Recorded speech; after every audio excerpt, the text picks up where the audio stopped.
पत्थर से दीजिए और उन्होंने 40 सैनिकों को चीन को मार 40 सैनिकों को गिराया। अभी कल ही हम न्यूज देख रहे थे, वहां पर पता चला कि वो 2 किलोमीटर दूर वापस जा चुके हैं। तो कह रहे थे आए ही नहीं, तो 2 किलोमीटर गए कैसे पीछे? चलिए, बीना टीवी न्यूज़ के लिए मैं नवनीत कॉलेंस अपने साथी नारायण चौधरी जी के साथ आपका सभी का स्वागत करता हूं इस कार्यक्रम में, जिसका नाम है चाय पे चर्चा। चाय पे चर्चा कार्यक्रम में हमारे साथ जुड़े हुए हैं कांग्रेस के युवा नेता और एक तरफ हमारे साथ हैं भाजपा के कुछ युवा नेता, जिनसे हम एक बात पर चर्चा करेंगे और वो है मध्य प्रदेश में होने वाले 24 सीटों पर उपचुनाव के बारे में, जिसमें सागर जिले से सुर्खी भी सुर्खियों में है और हम सब जानते हैं कि वो एक बहुत प्रमुख सीट है जहाँ पर जो काफ़ी चर्चित रही है। चर्चा का विषय कुछ भी हो, खैर हम यहाँ पर सबसे पहले बात करेंगे भूपेंद्र राय जी हैं हमारे साथ, हम उनका परिचय करा दें। आप जानते ही हैं भूपेंद्र राय जी भाजपा के युवा नेता हैं। हमारे साथ हैं रोशन रजक जी जो कि भाजपा के युवा नेता हैं। हमारे साथ हैं कांग्रेस से विवेक मिश्रा जी और प्रशांत पाराशर जी। इससे पहले कि हम ये चर्चा शुरू करें, हम थोड़ा जानना चाहेंगे भूपेंद्र जी से कि इन चुनावों को लेकर उनकी क्या वो है। मध्य प्रदेश में जो 24 विधानसभा उपचुनाव होना है, उन उपचुनाव को हम शुरू से ही देखते हुए और एक अच्छी रणनीति माननीय प्रदेश अध्यक्ष पी.डी. शर्मा जी के नेतृत्व में बनाते आ रहे हैं। और भारतीय जनता पार्टी हमेशा विकास के एजेंडे को लेकर जनता के बीच जाती है और हमारा काम बूथ तक हमेशा होता रहता है। हम कुछ ना कुछ हमारे रचनात्मक कार्य भारतीय जनता पार्टी के बूथ स्तर तक चलते रहते हैं, इसलिए हमें कोई तैयारी जैसा कोई विषय नहीं है। आसान से हमारे लिए चुनाव एक कार्यक्रम की तरह होता है, जो हम एक कार्यक्रम है, एक कार्यक्रम की तरह इसको कर लेंगे और हम 24 के 24 विधानसभा निश्चित ही हम जीतेंगे। तो ये थे भूपेंद्र जी जिन्होंने इस चर्चा का आगाज़ किया। अब इसके ऊपर हम विवेक जी की राय लेना चाहेंगे। विवेक जी, मध्य प्रदेश में होने वाले 24 उपचुनाव को लेकर मध्य प्रदेश की जनता जनार्दन में एक उत्साह का माहौल है। उत्साह इस बात को लेकर है जिस प्रकार भारतीय जनता पार्टी ने जनता के जनार्दन से चुनी हुई कमलनाथ जी की सरकार को सूटकेस की संस्कृति को आगे बढ़ा के इन्होंने उस सरकार को गिराया था। बेंगलुरु में जाकर स्वास्थ्य मंत्री बैठ जाते हैं, वहाँ से बिक जाते हैं। और आज मध्य प्रदेश में कोरोना की दस्तक जब आ रही थी तब स्वास्थ्य मंत्री जी को मध्य प्रदेश की कोई चिंता नहीं थी, उनको सिर्फ चिंता थी सरकार गिराने की। और जो 22 लोग यहाँ भारतीय जनता पार्टी के साथ गए हैं, निश्चित रूप से जनता जनार्दन उनको इस 24 उपचुनाव में जरूर मुंह तोड़ जवाब देगी और 24 की 24 सीटों में से कम कांग्रेस 22 सीट जीतने वाली है। ये थे विवेक मिश्रा जी जिन्होंने बहुत आक्रामक रवैया दिखाया है और इस आक्रमण का जवाब मैं भूपेंद्र जी से लेना चाहूँगा। जो विवेक ने कहा उसके बारे में आप क्या जवाब देते हैं? भारतीय जनता पार्टी ने कोई तैयारी कोई सरकार गिराने की नहीं की थी। जो कहीं ना कहीं माननीय ज्योतिरादित्य सिंधिया जी जो भारतीय जनता पार्टी के वरिष्ठ नेता हैं और हमारे राज्यसभा के सांसद हैं, वे पिछले कई वर्षों से कांग्रेस के अंदर घुटन महसूस कर रहे थे, जिनको लग रहा था चाहे वो उनको राज्यसभा में कहीं ना कहीं पहले युवाओं को नकार रही थी कांग्रेस। इसलिए हम देखते हैं कि दिग्विजय सिंह जी एक सीनियर कांग्रेस के नेता हैं, परंतु उनका नाम पहले आ जाता है और सिंधिया जी का पूरा आउटलाइन में डाल दिया जाता है। कहीं ना कहीं जहाँ सिंधिया जी के नाम पर मध्य प्रदेश में कांग्रेस को वोट मिलता है। आपको ध्यान में होगा जब कांग्रेस और मध्य प्रदेश में भाजपा के बीच में जब चुनाव होना था तो कांग्रेस का प्रमुख नारा था कि माफ करो शिवराज हमारे नेता महाराज, है ना। इसलिए कहीं ना कहीं महाराज के नाम पर आज कांग्रेस सत्ता में आई थी। और फिर देखते हैं कि एक सत्ता ही एक औद्योगिक व्यक्ति को ऐसे व्यक्ति को मुख्यमंत्री बना दिया जाता है जो विकास के नाम पर जनता को एक खूंटी पर टांग कर साइड में रखकर जो आईफा जैसे अवार्ड मध्य प्रदेश में कराने चल बैठते हैं। इसलिए सिंधिया जी हमेशा विकास के नाम पर राजनीति करते रहे हैं। इसलिए उनको लगा कि भारतीय जनता पार्टी देश के अंदर प्रदेश के अंदर विकास के नाम पर काम कर रही है, इसलिए वो खुद भारतीय जनता पार्टी में आकर शामिल हो गए और उनके जो विधायक थे, उनके जो समर्थक थे, वो खुद यहाँ पर आए हैं। उनका बहुत बहुत स्वागत हुआ।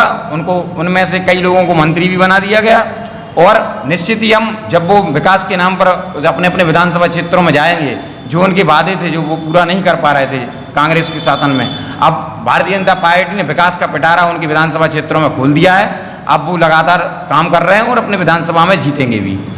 भाजपा ने विकास का पिटारा खोल दिया है, इस पिटारे को खुलता हुआ देखेंगे, लेकिन हमारे साथ बहुत शांत बैठे हुए हैं अभी तक प्रशांत पाराशर जी। प्रशांत पाराशर जी से अब जानेंगे कि वो विकास का पिटारे के बारे में कुछ अपनी विचार बताएं। विकास के पिटारे का सबसे बड़ी पोल तो वहाँ खुल जाती है जब सरकार बदलती है और हमें पता चलता है कि सरकार पहले ही 1.80 लाख करोड़ के कर्जे में है। जब सरकार इस कर्जे के साथ आके इधर सत्ता में बैठती है और जनहितैषी कार्यों को शुरू करती है तो इनके पेट में दर्द होना शुरू हो जाता है। यह बात करते हैं सुर्खी या अन्य क्षेत्रों के विकास की, तो आज जिन नेताओं के खिलाफ ये नारे लेकर गए थे गमन के, जिन नेताओं के खिलाफ ये वादे कर रहे थे कि ये अनपढ़ लोग हैं, जिन इमरती देवी को इन्होंने बताया कि एक अनपढ़ को मंत्री बना दिया, आज उन्हीं के खिलाफ ये 2 शब्द सुनने तैयार नहीं। और बात अगर होती है आईफा की या बात अगर होती है अन्य नीतियों की, तो ये बात सच है कि ये इनका जो कहना है कि हम विघटन की राजनीति कर रहे थे, हम बिल्कुल विघटन की राजनीति कर रहे थे, क्योंकि हमने बिजली के बिलों का दामों का विघटन कर दिया, हमने किसान के फसल में जो लगने वाली लागत थी उसका विघटन किया। लेकिन इनके पेट में दर्द हुआ, इनको सिर्फ और सिर्फ अपने लालच और अपने औचित्य से परवाह थी, इन्होंने जनता की कोई परवाह नहीं की। जिस तरह अभी हमारे भूपेंद्र भाई ने कहा कि हमने दरकिनार किया सिंधिया को, क्या सिंधिया इस प्रदेश की जनता से बढ़ के थे?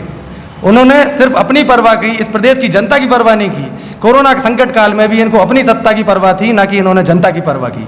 हमारा स्वास्थ्य मंत्री जाके बाहर बैठता है, कोई प्रबंधन के बारे में बात नहीं करता और इवन फोन उठाने से तक उसने मना किया। इस पर आप क्या कहेंगे? अब ये जवाब आप ही दें। बहुत सटीक जवाब दिया है प्रशांत जी ने, और इसके बदले में मैं यहाँ अपना माइक को ले जाता हूँ रोशन रजक जी से कि वो देखते हैं कि इसका क्या जवाब देते हैं। जैसा कि प्रशांत पाराशर जी ने आरोप लगाया है कि स्वास्थ्य मंत्री बेंगलुरु में बैठे थे। हाँ, बेंगलुरु में थे, लेकिन मुख्यमंत्री भोपाल में थे। मुख्यमंत्री जी को उस समय कोरोना संकट की जगह अपनी सरकार दिख रही थी। बताए स्वास्थ्य मंत्री नहीं थे, लेकिन मुख्यमंत्री अपने अंडर में लेकर बैठक कर सकते थे, स्वास्थ्य विभाग के साथ बैठक कर सकते थे, लेकिन उन्होंने स्वास्थ्य विभाग के साथ बैठक ना करके अपने विधायकों को संभालने की कोशिश की। ऐसा ना हो हमारे यहाँ से सत्ता चली जाए। इन्हें कोरोना का टाइम पे बैठक करना थी, कोरोना की बैठक करना थी कि हम इससे कैसे निपटेंगे, यदि हमारी सरकार रही तो हम कैसे निपटेंगे। लेकिन नहीं, इन्हें अपनी सत्ता दिख रही थी, हमारी कुर्सी दिख रही थी। इसमें इन्होंने अपनी कुर्सी की लालच में हमारे इंदौर जैसे शहर को कोरोना की हालत में छोड़ दिया। ये देखिए, यहाँ पर जो चर्चा है वो थोड़ी थोड़ी गर्म होती जा रही है, अब गर्माहट बढ़ रही है जैसा कि हम देख रहे हैं, और आगे भी आने वाले जवाब जो है वो हमें मिलेंगे। अभी एक ज्वलंत मुद्दा है जो हमारे भूपेंद्र जी ने बोला कि माफ़ करो महाराज हमारा नेता तो शिवराज, इस तरह का कुछ नारा चला था। लेकिन अब हम देख रहे हैं कि महाराज भी वहीं हैं, शिवराज भी वहीं हैं, लेकिन एक और खेमा वहाँ पर बन गया है, वो है नाराज़ का। ठीक है ना। तो यहाँ पर हम बात करने जा रहे हैं अब उस खेमे के बारे में जो कि नाराज़गी अपनी दिखा रहा है भाजपा में। शिवराज, महाराज और नाराज़, तो इस नाराज़ खेमे को किस तरह से देख रहे हैं विवेक जी? देखिए, सबसे पहले मैं कोरोना पे जवाब देना चाहता हूँ अपने साथी को कि जब मध्य प्रदेश में मुख्यमंत्री कमलनाथ जी मध्य प्रदेश के मुख्यमंत्री जब कोरोना की दस्तक हुई थी, तो निश्चित रूप से मैं आपको दावे के साथ और दम से कहना चाहता हूँ, यूट्यूब से, फेसबुक से RTI लगा के आप जानकारी ले लो। सरकार गिरना अपनी जगह है। इसके पहले कमलनाथ जी ने मंत्रालय में कोरोना को लेकर मीटिंग की थी, उन्होंने सारे मॉल्स बंद कराए, मध्य प्रदेश में जितनी टाकीजें बंद थी सारी, मतलब धार्मिक स्थल सब कमलनाथ जी ने बंद कराया। कोरोना को लेकर कमलनाथ जी बड़े संवेदनशील थे, मगर एक तरफ ये लोग प्रेशर दे के सरकार को गिरा रहे थे। और मैं मानता हूं कि जिन लोगों ने सरकार गिराई है उन लोगों को कोरोना से लेना देना कुछ नहीं है, उनको सिर्फ अपने स्वार्थ के लिए राजनीति की है। किसी को मंत्री बनना है तो किसी को राज्यसभा पहुंचाना है, किसी को केंद्र मंत्री बनना है, सारा दूध का दूध पानी का पानी होने वाला है। और निश्चित रूप से मैं फिर क्या कहना वाला हूं कि फिर से जनता इस बात को ध्यान में रखे हुए बैठी है, सिर्फ कब उपचुनाव की तारीख डिक्लेयर हो और मैं इन लोगों को जवाब दूंगा, क्योंकि जनमत की सरकार थी, जनता चुनी हुई सरकार को उन्होंने गिराया। यह मध्य प्रदेश पहली बार हुआ है, जनता में आक्रोश है। कमलनाथ जी की सरकार ने किसानों की कर्ज माफ़ी की और अब 2 लाख, पहले स्लैब में 50,000 रुपये की कर्ज माफ़ी की, दूसरे में 1 लाख की, आज तीसरे में 1 जून से कमलनाथ जी का जैसे ही बजट होने वाला था मध्य विधानसभा में, सरकार तत्काल में 2 लाख रुपए की कर्ज माफ़ी करने वाली थी, मगर इन लोगों ने सरकार गिरा दी, क्योंकि जनता से जनता के अच्छे के लिए और जनता के जुड़े हुए मुद्दों को लेकर यह सरकार चल रही थी। चाहे बिजली के बिल की बात कर लो, चाहे किसानों के मुद्दे, और चाहे मध्य प्रदेश में भूमाफिया जिस प्रकार से शिवराज सिंह जी की 15 साल की सरकार में पनप रहा था, उसको ख़त्म करने का काम हो, चाहे मिलावटों की खूब दम से लड़ाई लड़ने का काम हो, ये लोग सारे लोग डरे हुए थे और व्यापम जैसे घोटाले को कमलनाथ जी खोलने वाले थे। मगर घोटाला खोलना तो ठीक है, पहले जनता के जो वादा करके हम लोग आए थे उसको काम करना पहली प्राथमिकता थी। और इन लोगों का जैसे ही व्यापम खुलने वाला था, ये लोग सारे लोग जेल में जाते, मगर इन लोगों ने जनता से चुनी हुई सरकार 22 लोग गद्दारों ने जो बिक गए भाजपा के साथ। और ये लोग कहते थे कि सिंधिया जी का चेहरा है मध्य में, मैं मानता हूँ सिंधिया जी चेहरा मध्य प्रदेश में होते तो वो खुद लोकसभा चुनाव क्यों हार गए, इसका जवाब दें आप। बहुत बढ़िया विवेक जी। यहाँ पर एक प्रश्न आया है गद्दारों का। गद्दार नेता कांग्रेस के लिए, और आपने उनका स्वागत किया है, उन नेताओं का स्वागत किया है, लेकिन नाराज़गी के जो दल हैं वो कांग्रेस में भी हैं कुछ, और कुछ भाजपा में भी है। ये जो नाराज़गी जो उभर के आ रही है, एक नाराज़ दल जो अभी जिसको हम सेटिस्फाई नहीं कर पाए हैं, ठीक है ना, उसको आप किस तरीके से संतुष्ट करेंगे? मैं आपको बता दूं, भारतीय जनता पार्टी एक बहुत ही अनुशासन वाली पार्टी है।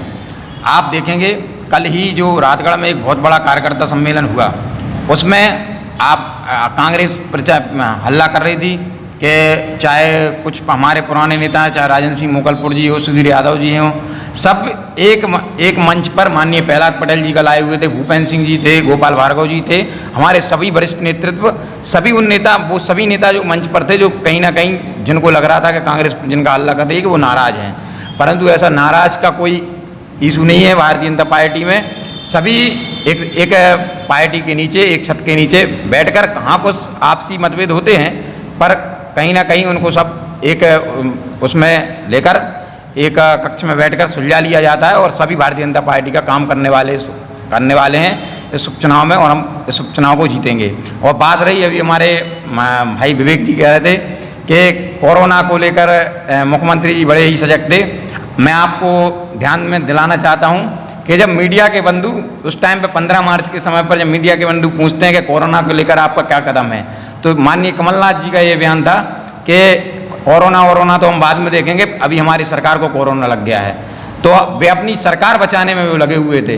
वो चाहते कि मीटिंग करते, वो चाहते तो कोरोना से लॉकडाउन पहले कर सकते थे। अन्य राज्यों, माननीय मोदी जी ने बाद में लॉकडाउन किया। मैं आपको बताना चाहता हूं कि साउथ में कई राज्यों ने पहले ही लॉकडाउन कर दिया था। अगर आप इतने सजग होते तो पहले ही मध्य प्रदेश को लॉकडाउन कर देते। अगर हमारे माननीय मुख्यमंत्री शिवराज सिंह चौहान ने जिस दिन शपथ मुख्यमंत्री की ली, आप उसी दिन देखते हैं कि किस प्रकार से सजगता मुख्यमंत्री ने दिखाई। रात में ही 12 बजे वल्लभ भवन जाकर तत्काल कोरोना को लेकर स्वास्थ्य विभाग की मीटिंग ली और तत्काल काम में लग गए। एक सजग मुख्यमंत्री की पहचान होती है। कहीं ना कहीं हमको देखना होगा कि इन उपचुनाव में जनता किसके साथ जाती है, और जनता, मुझे भरोसा है कि भारतीय जनता पार्टी के माननीय मोदी जी को देखते हुए, माननीय उनका चूंकि सिंधिया जी का क्षेत्र है, सिंधिया जी भी हमारे नेता होंगे इस चुनाव में, और हमारे शिवराज जी के विकास कार्य हम देखेंगे। लगातार जो शिवराज जी 15 सालों से विकास कराते आ रहे हैं, उन विकास के नाम पर हम इन सभी विधानसभाओं को भी हम जीतेंगे। उन 15 साल के विकास के ऊपर जो है प्रशांत पाराशर जी थोड़ा प्रकाश डालें। मेरा ये मानना है कि सबसे पहला तो मेरा इनके एक सवाल का मैं जवाब देना चाहता हूँ। इन्होंने कहा 15 तारीख को कमलनाथ जी ने कहा कोरोना बाद में देखेंगे, और 16 तारीख को शिवराज जी का कहना था कोरोना कुछ नहीं है, कोरोना सिर्फ सर्दी खांसी है, और ये सिर्फ विधानसभा में सत्र को नहीं लगाना चाहते हैं, इसकी वजह से ऐसी हरकत कर रहे हैं। तो ये तो पहले आपके सवाल का जवाब हुआ। दूसरे सवाल का जवाब मैं देता हूं कि आपके मुख्यमंत्री की संवेदनशीलता इस तरह दिखती है कि ओम प्रकाश सकलेचा कोरोना पॉजिटिव होते हुए वहां पर पहुंचे, और अभी उनको मंच से शपथ भी दिलाई गई मंत्री पद की। एक और मैं बात कहता हूं कि आज आप 14 जो निर्वाचित नहीं है इस वक्त विधायक, उनको मंत्री बनाते हैं, जबकि आपके पास 106 निर्वाचित खुद के विधायक थे। इसके बारे में आप क्या कहना चाहेंगे कि क्या वह लोग सबल नहीं है, क्या वो उस लायक नहीं है? आज आपके सीनियर से सीनियर विधायक अजय विश्नोई हो चाहे, चाहे शुक्ला जी हों, राजेंद्र शुक्ल जी हों, केदारनाथ शुक्ला हों, बड़े से बड़े विधायक को आपने दरकिनार कर दिया। सिर्फ क्यों? क्योंकि इन 22 गद्दारों की ताकत पे आज आप सरकार में वापस आए हैं। और रही बात 15 साल के इनके विकास की, तो 15 साल के विकास की हम बात करते हैं तो ई टेंडरिंग घोटाला, व्यापम जैसा महा घोटाला जो पूरे देश में उतना बड़ा कोई घोटाला देखने नहीं मिलता आज, ठीक है, अनेकों परिवारों को बर्बाद कर दिया। कितने ही लोगों की मृत्यु हुई है इस व्यापम घोटाले के दौरान, 54 से तो रजिस्टर्ड सिर्फ मौतें हैं। उसके बाद आज अतिथि विद्वानों की जो हालत है, जो इस वक्त जिनको आउट करके रखा हुआ है अतिथि विद्वानों को, उनकी हालत को आप देखें तो निरंतर इनको भरोसे में लिया जाता है। कुछ ही समय पहले जो अतिथि विद्वानों के तरफ से जो उनके प्रतिनिधि बनकर आशीष पांडे जी पहुंचे थे, रीवा क्षेत्र के निवासी हैं वो, तो नरोत्तम जी ने उनको कहा था कि 15 दिन के अंदर हम आपको स्थायी करने वाले हैं। तो 15 दिन तो इन्हें लग गए अपनी सत्ता बचाने में, और सत्ता की इतनी भूख है कि ये संवैधानिक चीज़ों को भी भूल गए कि इस वक्त विधानसभा की जो गिनती है वो 206 है, और उस 206 के अनुसार जो 15% जो मंत्री बनाए जा सकते थे वो 30 होते हैं, तो आपने 3 ज़्यादा बना दिए। दूसरा, आपने जो विधानसभा अध्यक्ष है उसका इस्तीफा कराए बिना आपने उनको मंत्री पद की शपथ दिला दी, और दूसरे दिन आप प्रोटेम स्पीकर नियुक्त करते हैं। तो ये यहाँ पे संवैधानिक गतिविधियों के बारे में आपने नहीं सोचा। आपको सिर्फ और सिर्फ इस बात की पड़ी हुई है कि कैसे उन 22 गद्दारों को हम कहीं ना कहीं एडजस्ट कर दें, और ये भी हो सकता है कि शायद अपने ही जो सीनियर्स हैं उनको भी यही आश्वासन दिया होगा कि ये तो अभी उपचुनाव में हारने वाले हैं, इसके बाद तो मंत्री हम आपको बना ही लेंगे, जोड़ तोड़ में हम वैसे भी माहिर हैं। क्योंकि अगर आपके पास इतने ही काबिल लोग हैं तो आप ये लगातार क्यों कांग्रेस से इम्पोर्ट करने का काम कर रहे हैं? कांग्रेस का आरोप, अगर आपके पास इतने सीनियर नेता हैं तो फिर आपको भाजपा को कांग्रेस से इंपोर्ट करने की क्या ज़रूरत? एक बड़ा सटीक सवाल है, इस पर जवाब दें। देखिए, कहीं ना कहीं भारतीय जनता पार्टी नए नेतृत्व को लाने का काम कर रही है। जब भारतीय जनता पार्टी नए नेतृत्व को लाने का काम कर रही है तो हमारे कई सीनियर मंत्री पहले रह चुके हैं, अब नए लोग आएंगे, नए दिमाग से काम करेंगे, नए तरीके से मध्य प्रदेश का विकास हम करेंगे। तो नए लोग कौन? कांग्रेसी?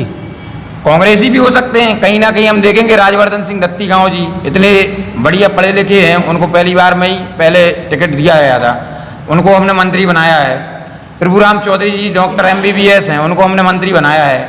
ऐसे कई लोगों को हमने मंत्री बनाने का काम किया है। एक सेकंड भाई, राजवर्धन सिंह दत्तीगांव जी को लगातार मौके दिए गए और वो पहले भी इसके विधायक रह चुके हैं, अगर आपकी जानकारी में ना हो तो। और ऐसे कई सारे जो मंत्री हैं आज जो आपने मंत्री बनाए हैं, ये कई सारे ऐसे नेता हैं जो पहले भी मंत्री रह चुके हैं। लेकिन ऐसी क्या ज़रूरत पड़ गई आप आज भाजपा को कि इतने सीनियर निर्वाचित नेता होते हुए भी आप गैर निर्वाचितों को मंत्री घोषित कर रहे हैं? क्या आपको यह डर है कि 22 गद्दार एक बार फिर कहीं खिसक सकते हैं? 22 गद्दार?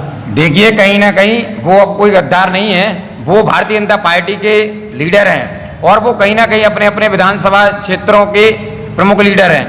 वो अभी जनता में जाएंगे और कहीं ना कहीं विकास को लेकर अगर उनको मंत्री बनाया है तो वो कंटिन्यू विकास करेंगे, और अपना विकास जो विधायक रहते हुए वहाँ घुटन महसूस कर रहे थे वो नहीं कर पा रहे थे, मंत्री बनते ही साथ लगातार विकास का काम अपने क्षेत्रों में करेंगे। क्योंकि अभी चुनाव का समय है, इसलिए उनको मंत्री बना दिया गया है ताकि वे अपने क्षेत्रों में विकास करें और लगातार काम में जुट जाएं। कांग्रेस में वो 22 जो विधायक थे या मंत्री थे, उनको घुटन हो रही थी और उनके क्षेत्र में विकास नहीं हो पा रहा था। क्या ये बात हजम होती है हमें कि नहीं होती है? ये बात हम जानना चाहेंगे। विवेक जी हमारे साथ। विवेक जी बताएं, क्या ये वाकई में घुटन थी या कुछ और? कोई घुटन नहीं थी। मध्य प्रदेश की कमलनाथ जी की सरकार जनता से चुनी हुई सरकार थी और जनता के जनहित को लेकर कार्य कर रही थी। मध्य प्रदेश में जितने भी विधानसभा क्षेत्रों से विधायक जो कांग्रेस छोड़ के गए हैं, सारे लोगों के यूट्यूब पे और फेसबुक पर कांग्रेस पार्टी और जनता जनार्दन इनकी वीडियो वायरल कर रही है। उसमें अलग दिखता है कि जैसे बदनावर में आपके वो डंक साहब दत्तीगांव जी हैं, चाहे आपके वो डंक साहब हो, कमलनाथ जी को एक फ़ोन किया था डंक साहब ने कि भैया हमारे यहाँ पे पाला हो गया। कमलनाथ जी खुद अपना हेलीकॉप्टर लेके आए, डंक साहब को बैठाया, पूरा सर्वे कराया, और डंक साहब का खुद का वीडियो है कि इतना विकास कार्य अभी तक के इतिहास में हमारे विधानसभा क्षेत्र में नहीं हुआ जो कमलनाथ जी ने किया। ऐसे सारे 22 विधायकों के वीडियो हैं जो सोशल मीडिया पर बराबर वायरल हो रहे हैं और लोग देख रहे हैं विकास कार्य की। मैं अब सुर्खी पे आना चाहता हूँ। आदरणीय राजपूत जी, राजपूत जी का परिवार कितने साल से जिला कांग्रेस कमेटी का अध्यक्ष रहा, ये सागर जिले की जनता जानती है। राजपूत जी कितने बार कांग्रेस से विधायक रहे, युवक कांग्रेस के अध्यक्ष रहे। ये मान सम्मान किसने दिया? ये कांग्रेस पार्टी ने दिया। और जब आप इतने मान सम्मान पाने के बाद जब आप इतने बड़े लेवल पे पहुंचे, तब तो आपकी बोली लगाई गई भारतीय जनता पार्टी की तरफ से। मैं पूछना चाहता हूं, कहीं नरियावली का, कहीं खुरई का, कहीं बीना का, और कोई लोग क्यों नहीं बिके? आप उस लेवल पे इतना बड़ा नेता कांग्रेस ने बनाया, जब सब आपको कांग्रेस ने दिया है तो आपको जाने की क्या जरूरत है? विकास कार्य के लिए कमलनाथ जी सागर आए थे, 3000 करोड़ रुपए की राशि से विकास कार्य का शिलान्यास करके गए। सागर में नया कलेक्टर भवन बनवा है, उस पर देखना शिलान्यास जो पत्थर लगा है उस पर माननीय मंत्री राजपूत जी का कांग्रेस शासन में बोर्ड पे नाम है। सुर्खी विधानसभा क्षेत्र में चले जाओ, सारे में माननीय कमलनाथ जी के नेतृत्व में उनने विकास कार्य की राशि जो दी, उस पर राजपूत जी ने विकास कार्य कराए। अब आप कहते हो विकास नहीं हुआ। अच्छा, जब आपको ऐसा क्यों लगा कि 15 साल बाद ही 15 महीने बाद कि हमारी सरकार नहीं सुन रही है? आपको तो लगना चाहिए, तो आप जब जैसी सरकार बनी थी 1 महीने में नहीं हुआ काम, 2 महीने में नहीं हुआ, 3 महीने, आप तब भी जा सकते थे छोड़कर। सीधा सीधा जनता जानती है, ज्योतिरादित्य सिंधिया को जनता ने नकार दिया। ज्योतिरादित्य सिंधिया कोई टाइगर नहीं, उनका ड्राइवर ने उनको हरा दिया। वो बहुत भयभीत थे, वो हार चुके थे, बहुत डर है उनको जनता का, इसीलिए वो सब ये षड्यंत्र चल रहा था। कांग्रेस ने बराबर उनको सम्मान दिया। सिंधिया जी जब पार्टी के सदस्य भी नहीं थे, तब उनके लिए लोकसभा का टिकट आदरणीय दिग्विजय सिंह जी सोनिया जी से मिलाकर उनको दिलाया था। अब आप सिंधिया जी कुछ भी कहते रहे, तो ये सब जनता जानती है, इनसे कोई फर्क पड़ने वाला नहीं है। रोशन ये तो बोल रहे हैं कि क्या कहते हैं, विकास कांग्रेस के टाइम में काफ़ी हुआ और नेता जो थे वो असंतुष्ट थे, मंत्री उनके असंतुष्ट रहे, और जबकि यहाँ पर दावा करा जा रहा है कि कांग्रेस राज्य में बाकायदा क्या कहते हैं विकास हो रहा था और बाकायदा अच्छे कार्य हो रहे थे। आपका क्या कहना है? कोई विकास नहीं हो रहा था, सिर्फ विकास के ढोल पीटे जा रहे थे। कांग्रेस की सरकार में सिर्फ 2 व्यक्तियों की चल रही थी और दोनों बुजुर्ग युवाओं को दरकिनार किया जा रहा था। कोई युवा मंत्री की सुनी नहीं जा रही थी। यदि कोई मंत्री, जैसे पूर्व मंत्रियों के बयान भी आए हैं कि हम जाते थे तो बहुत अड़ंगे आते थे, हमारी बात मुख्यमंत्री तक पहुंचती नहीं थी। चूंकि विधायक मंत्री सिंधिया समर्थक थे, सिंधिया जी का कद दिग्विजय सिंह के मुकाबले बढ़ रहा था, इसलिए वो सिंधिया जी को दरकिनार कर उनके मंत्रियों की बिल्कुल भी कोई कार्य नहीं किए जा रहे थे, इसलिए उन्होंने घुटन महसूस हो रही थी। और सिंधिया जी भी यही चाह रहे थे कि जब हमारे मंत्री, हमारे विधायकों की नहीं सुनी जा रही है, जो हमारे नाम के ऊपर सरकार बनाई है, तो इस पार्टी में रहकर हमें क्या मिलेगा? मुख्यमंत्री नहीं सुन रहे थे, मुख्यमंत्री नहीं सुन रहे थे। प्रशांत पाराशर जी, आपका क्या नज़रिया इसके बारे में? मुख्यमंत्री अगर नहीं सुन रहे थे तो फिर ये जनहितैषी कार्य कैसे हो रहे थे? किन कार्यों का आप शिलान्यास कर रहे थे? खुद के ही ट्विटर अकाउंट को उठा के देखिए किस बात पे आप ट्वीट कर रहे थे। और रही बात कि सिंधिया जी के चेहरे पर सरकार बनाना, तो ये उनका घमंड ही है जो वो आज अपने ही व्यक्तिगत एक काम करने वाले एक अच्छे व्यक्ति को उन्होंने दरकिनार किया था, जिसको उन्हें खुद बाद में भोगना पड़ा। और वह एक निर्वाचित व्यक्ति जो रहे पहले और अपना ही चुनाव हारे, और वह हार उनसे नहीं पच रही थी। क्योंकि जब ये नए नवेले पार्टी में आए, इनको टिकट दे दिया गया, तुरंत इनको स्वतंत्र प्रभार मंत्रालय मिल गए, आते ही साथ मलाई खाने की आदत पड़ गई, लगातार सरकार में रहे और इनको मंत्रालय दिए रह गए। पहली बार ऐसा हुआ कि अपने क्षेत्र से यह चुनाव हारे।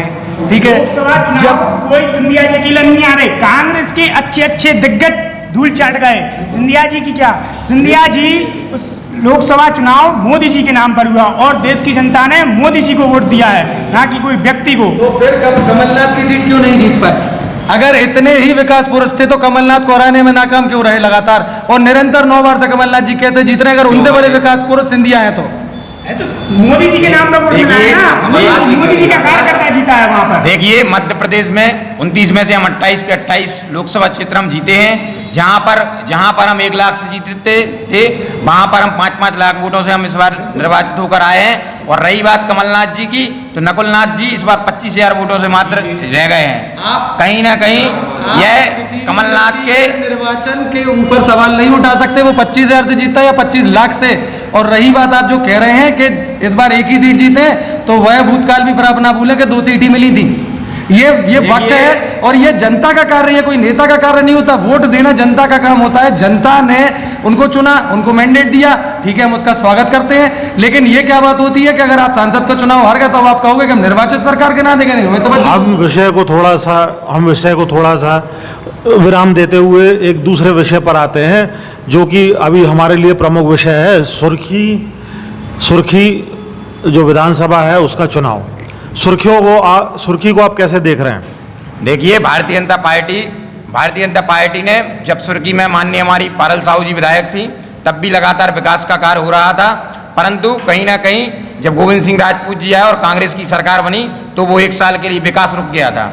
और जो गोविंद सिंह राजपूत जी ने जनता के बीच में वादे किए थे कि हम विकास को लेकर हम राजगढ़ में कार्य कराएंगे, हम सिहोरा में कार्य कराएंगे, हम जयसीनगर में कार्य कराएंगे, तो 1 साल तक वो जब कोई कार्य नहीं करा पाए तो उनको मजबूरी में भारतीय जनता पार्टी का दामन थामना पड़ा। और आज विकास को लेकर अभी अपन 2 दिन पहले की बात को देखेंगे, उन्होंने 200 करोड़ रुपए के भूमि पूजन सुर्खी में किए हैं। कल ही 3 करोड़ 51 लाख रुपए का पैकेज राजगढ़ किला के लिए माननीय केंद्रीय मंत्री प्रहलाद पटेल जी के द्वारा स्वीकृत कराया है। लगातार अब विकास का काम सुर्खी में भारतीय जनता पार्टी करेगी और इसके लिए जो आप पैकेटों की बात कर रहे हैं वो वीडियो में स्पष्ट दिख रहा है। 200 रुपए के पैकेट बांटे गए कल लोगों को कि आप हमारी रैली में आओ, मजदूरों को लाया जा रहा है, पैसे दे देकर अपनी रैलियों में भीड़ बढ़ाई जा रही है। और इस समय फिर आपके कोरोना कहाँ चला जाता है, कहाँ सोशल डिस्टेंसिंग जा रही है और कहाँ आपके मास्क जा रहे हैं। इस वक्त क्यों नहीं सोच रहे फिर आप कोरोना की, जो भी आप थोड़ी देर पहले आप मुझे बता रहे थे जिसके बारे में? देखिए, कोरोना एक अपना अलग विषय है। हम सोशल डिस्टेंसिंग के साथ वहां पर आप देखेंगे कोरोना में वहां सोशल डिस्टेंसिंग के साथ ही कार्य किया जा रहा है। वहां पर आप जाएंगे तो वहां पर देखेंगे, वहां पर लोगों को सैनिटाइजर की पूरी व्यवस्था है, पूरी व्यवस्थित तरीके से समय वहां पर हम भारतीय जनता पार्टी को हो रहे हैं। लिफाफे किस बात के बांटे गए? लिफाफा आप कहाँ आप साबित कर पा रहे हैं, कहाँ लिफाफा है? हमारे पास वीडियो आपका, तो मैं भी दिखाता हूँ आपको वीडियो। आपके पास देखिए, कांग्रेस की साजिश भी हो सकती है। लिफाफा उन लोगों से किसी लोगों ने आपको बताया नहीं होगा कि कौन सा लिफाफा की आप बात करते हैं। आपसे वहाँ कांग्रेस साजिश नहीं कर सकती आके।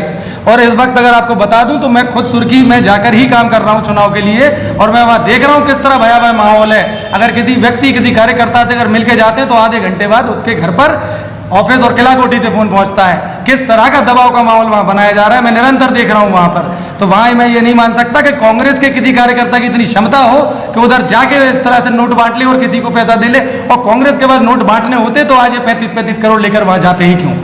प्रशांत बारासर जी ने बहुत गंभीर आरोप लगाया है। आरोप का जवाब देखिए, भारतीय जनता पार्टी के साथ और माननीय गोविंद सिंह राजपूत जी मंत्री जी के साथ सुर्खी की जनता है। हम देखेंगे पिछले चुनाव में ही लगभग 25,000 वोटों से जीतकर वो आए थे। अगर जनता नहीं होती उनके साथ में तो वो 25,000 वोटें कहाँ से आती? इसलिए जनता में चाहिए थे गोविंद सिंह राजपूत जी हैं। और विकास का जो पिटारे की मैंने बात कही, पूरा विकास अब सुर्खी में होगा। और लगातार आप देखिएगा कि जिस दिन परिणाम आएंगे उस दिन आप खुद आश्चर्यचकित रहेंगे कि 28,000 से बढ़ के हम 32 और 35,000 से यह चुनाव हम जीतने वाले हैं। चुनौती दी जा रही है 35,000 वोटों की।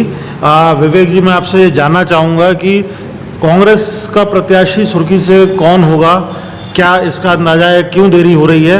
और जैसा कि पूर्व मुख्यमंत्री कमलनाथ जी कल से बहुत एक्टिव हो चुके हैं और हम देख रहे हैं उनको, सुर्खी के बारे में क्या विचार है कांग्रेस का और आप क्या बोलते हैं? कांग्रेस पार्टी लगातार सर्वे करा रही है, जनता से पूछकर, जनता से को विश्वास में लेकर जो भी नाम आएंगे उसको कांग्रेस पार्टी इस बार प्रत्याशी बनाएगी, जैसी कांग्रेस पार्टी बनाती आ रही है। और पार्टी का प्रत्याशी कौन होगा ये सब जैसा हमारा केंद्रीय नेतृत्व और राज्य का नेतृत्व तय करता है कि किसको प्रत्याशी बनाएगा। और ये भी अति शीघ्र आने वाली 31 तारीख तक, जैसा पार्टी के अध्यक्ष आदरणीय कमलनाथ जी कह रहे हैं, 31 तारीख तक 24 उपचुनाव जहाँ पे विधानसभा चुनाव, वहाँ पे प्रत्याशी घोषित अति शीघ्र किए जाएंगे। अब प्रत्याशी कौन होगा ये 31 तारीख आने दो, आपको पता चल जाएगा। मगर राजपूत जी लोकप्रिय है, ये मैं भी कह रहा हूँ, मगर वो जब कांग्रेस पार्टी में थे, लगातार इतने दिन से काम कर रहे थे, तब वो लोकप्रियता उनकी बढ़ी। अब आज उन्होंने क्या किया, कैसे किया, ये सारी सुर्खी की जनता जानती है। इस बार चुनाव भारतीय जनता पार्टी और कांग्रेस का नहीं होने वाला है। इस बार चुनाव 22 गद्दार वर्सेस जनता जनार्दन का चुनाव होने वाला है, जिस प्रकार जनता के जनमत को इन्होंने बेचा है। ये आरोप जो है इसको आप किस तरीके से जस्टिफाई करेंगे? देखिए, रही बात गद्दारों की, मैं फिर से मैं बोल रहा हूँ कि कहीं ना कहीं विकास को लेकर, जो मध्य प्रदेश में विकास जो रुका हुआ था, इसको लेकर भारतीय जनता पार्टी में विधायक आए हैं। कहीं ना कहीं उनको एक ऐसा फील हो रहा था कि हमने जनता में जाकर जो विकास के वादे किए वह पूरे नहीं हो पा रहे थे, इसलिए वो भारतीय जनता पार्टी में आए हैं। और अब जनता समझेगी कि भारतीय जनता पार्टी के अंदर आने के बाद जो लगातार वहाँ विकास होगा और लगातार कार्य किए जाएंगे, इसको लेकर जनता हमें वोट देगी, आप देखिएगा।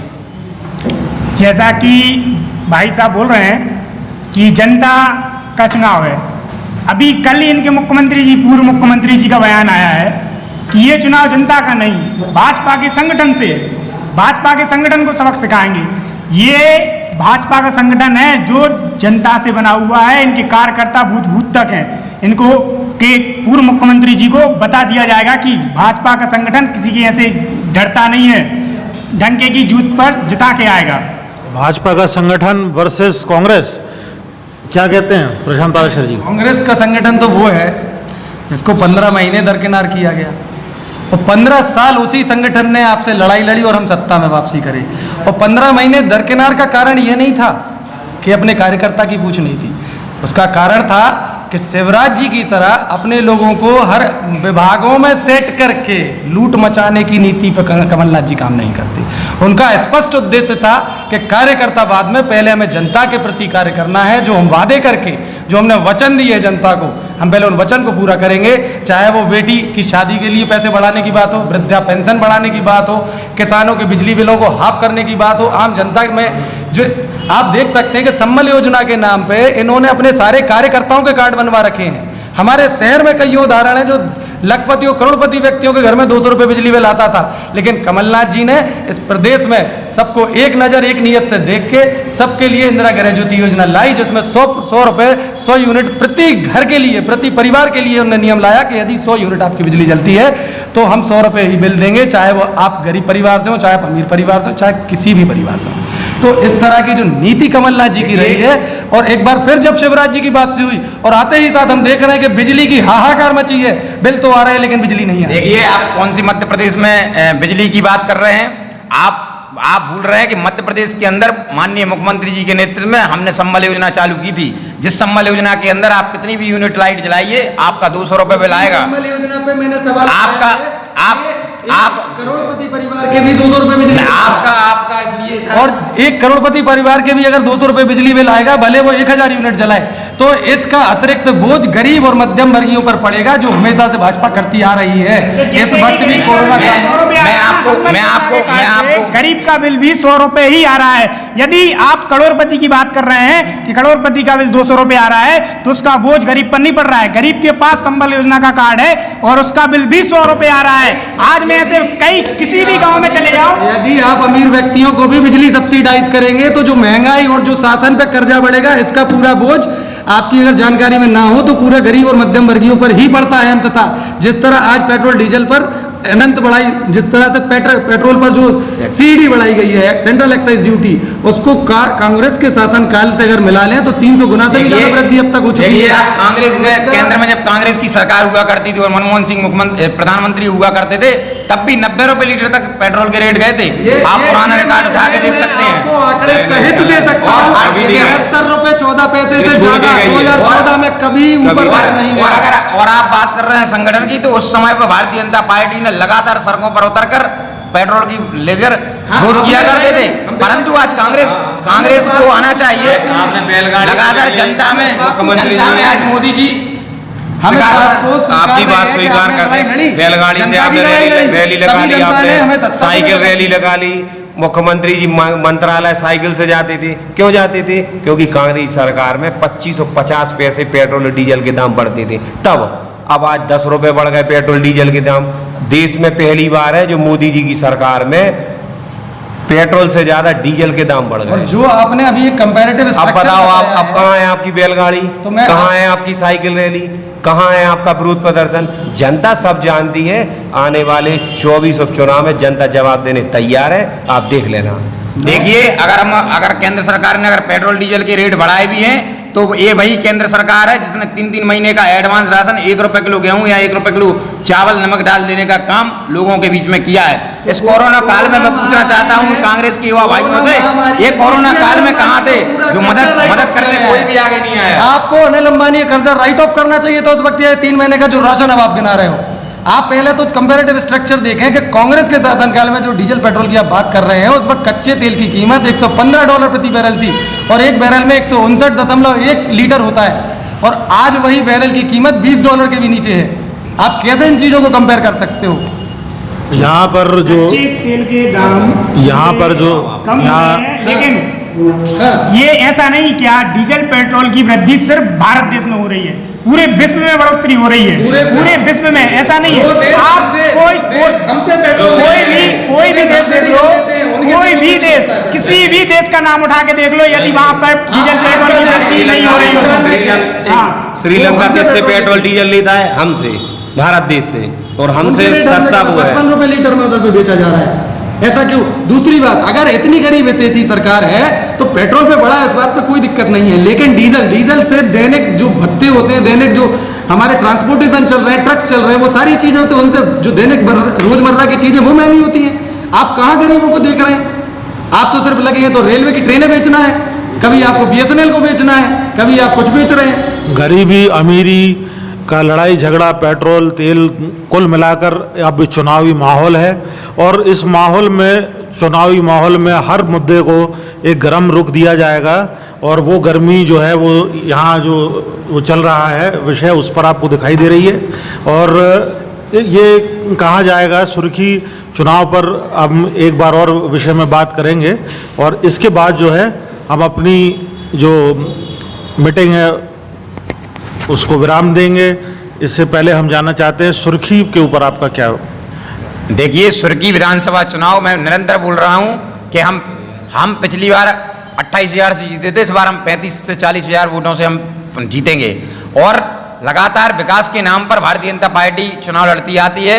विकास के नाम पर हमें वोट मिलने वाली, हमारा संगठन बहुत मजबूत है, हमारे मंडल तक हमारे कार्यकर्ता हैं। 28,000 से कांग्रेस जीती थी, वो कांग्रेस का संगठन था और कांग्रेस को वोट मिला था, ना कि भाजपा को वोट मिला था। गोविंद सिंह राजपूत जी की लोकप्रियता इतनी थी कि गोविंद सिंह राजपूत जी को लोगों ने वोट किया था विधानसभा में, लोगों के लिए लोगों ने वोट किया था, दिया था क्योंकि पारुल साहू आपकी नाकाम रही वहाँ विकास करने में, इसलिए 151 से जीती थी, वो भी 28,000 में बदल गई। गोविंद सिंह राजपूत एक लोकप्रिय नेता थे, आज भी हैं।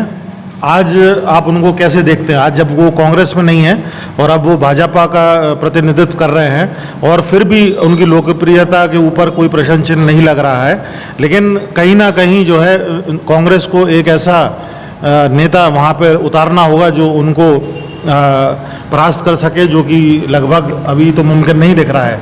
आपको क्या लगता है कि सुर्खी में कांग्रेस कुछ कर पाएगी? लोकप्रिय कौन है कौन नहीं है ये हम और आप तय नहीं करोगे, ये जनता जनार्दन तय करती है कि लोकप्रिय कौन है और कौन नहीं है। ये आने वाला उपचुनाव बताएगा। या राजपूत जी जीत जाएंगे सुर्खी विधानसभा तो आप समझ लेना उस दिन हम भी आपसे दावे के साथ कहते हैं कि हम भी कहेंगे कि वो लोकप्रिय नेता थे और हैं, और हार जाएंगे तो आप स्वीकार कर लेना कि लोकप्रियता उनकी खत्म हो चुकी है। देखिए, आप कौन सी बात कर रहे हैं? ये वही कांग्रेस है जहां पर प्रत्याशी अभी तक कांग्रेस ढूंढ नहीं पा रही है। ऐसे चुनाव क्या कांग्रेस सुर्खी में जीत पाएगी? मैं पूछना चाहता हूं कांग्रेसियों से।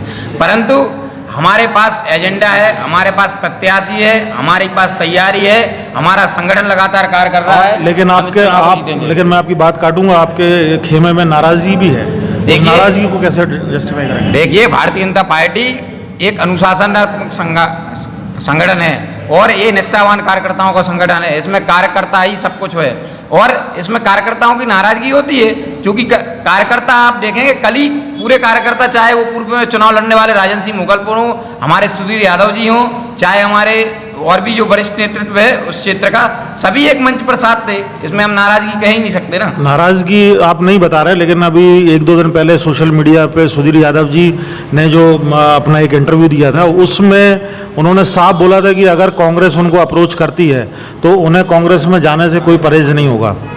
क्योंकि हम पुराने कांग्रेसी भी हैं। यहाँ तक उन्होंने क्लियर कर दिया, ये बात उन्होंने पूरी तरह से क्लियर कर दी। मेरे ख्याल से भाजपा संगठन के एक पुराने, एक अच्छे वरिष्ठ नेता, सांसद जी के पुत्र होने के बाद भी अगर वो थोड़ा सा रुझान जो है कांग्रेस की तरफ रख रहे हैं, तो क्या ये भाजपा के लिए खतरा नहीं साबित होगा? देखिए, भारतीय जनता पार्टी ने माननीय सुधीर यादव जी से लगातार चर्चा करते हुए स्वयं हमारे गोविंद सिंह राजपूत जी उनके निवास पर गए बैठे, फिर माननीय वीडी शर्मा जी आए, वो हमारे जिला कार्यालय में आते हैं, उनके निवास पर माननीय वीडी शर्मा जी प्रदेश अध्यक्ष जी पहुंचते हैं और लगातार सभी कार्यक्रमों में वो शामिल हो रहे हैं। अगर कोई इंटरव्यू में अगर उनने इस प्रकार की बात की है कि परहेज नहीं है, तो ऐसा हो सकता है, उनका कुछ पर्सनल मत होगा, लेकिन वो भारतीय जनता पार्टी के थे, भारतीय जनता पार्टी में है और भारतीय जनता पार्टी में रहने वाले हैं। भाजपा और कांग्रेस का ये दिलचस्प मुकाबला अभी आना बाकी है और हम यहाँ पर धन्यवाद देना चाहेंगे जो हमारे साथ कांग्रेस पैनल जुड़ा। मैं एक आखिरी जवाब भूपेंद्र भाई को देना चाहता हूँ जी कि आपने कहा माननीय वीडी शर्मा जी वहाँ पहुँचे, माननीय प्रहलाद जी वहाँ पहुँचे, आप तो मोदी जी को भी ले आओ, फ्री बैठे हैं, देश चलाने की तो कोई चिंता नहीं है, ले आओ, वहाँ घुमाए, सेटअप करके एक जो उधर पे कॉन्फ्रेंस हॉल है, कॉन्फ्रेंस हॉल में पलंग लगा के वहाँ पे बैठा दिए गए और लोगों को वहाँ पे दिख रहा है कि स्लाइन टांगने के लिए तक तो कोई वहाँ पे स्टैंड नहीं लगाया गया। सारा खेल ये जो फोटोबाजी का है ना, सारा दिखाई दे रहा है। इधर बात ये नहीं है कि कौन आता कौन जाता है, बात ये है जनता किसको वोट करेगी। बात इसकी नहीं कि कौन लोकप्रिय है कौन क्या, जनता ने क्या महसूस किया, बात ये है। मैं आपको बताना चाहता हूँ कि माननीय मोदी जी की राष्ट्र सेवा पर कोई सवाल खड़ा नहीं किया जा सकता, क्योंकि वही एक ऐसे प्रधानमंत्री हैं, वही एक ऐसे प्रधानमंत्री हैं जिन्होंने कश्मीर के अंदर धारा 370 अलग करने का काम किया। वही एक ऐसे प्रधानमंत्री हैं जिन्होंने अभी जब चीन गलवान में जब आगे बढ़ने का प्रयास कर रही थी, तो उन्होंने लगातार आर्मी को आदेश किया कि आप उनका ईंट का जवाब पत्थर से दीजिए और उन्होंने 40 सैनिकों को चीन को मार गिराया। अभी कल ही हम न्यूज देख रहे थे, वहां पर पता चला कि वो 2 किलोमीटर दूर वापस जा चुके हैं। तो कह रहे थे आए ही नहीं, तो 2 किलोमीटर गए कैसे पीछे? चलिए, हम एक इसमें बहुत बहुत धन्यवाद देना चाहेंगे अपने कांग्रेस पैनल से प्रशांत पाराशर जी का, विवेक मिश्रा जी का, भूपेंद्र राय जी का और रोशन अजग जी का, कि वो हमारे साथ जुड़े और हम आज इस चर्चा में आ पाए। और मैं नवनीत कॉलिंस आप सभी से ये दरख्वास्त करता हूँ कि आप बीना टीवी चैनल को सब्सक्राइब करें, लाइक करें, बेल आइकन दबाएं और हमारे को पॉपुलर करें। आप सभी का बहुत बहुत धन्यवाद। नारायण चौधरी के साथ मैं नवनीत कॉलिंस, बीना टीवी न्यूज़।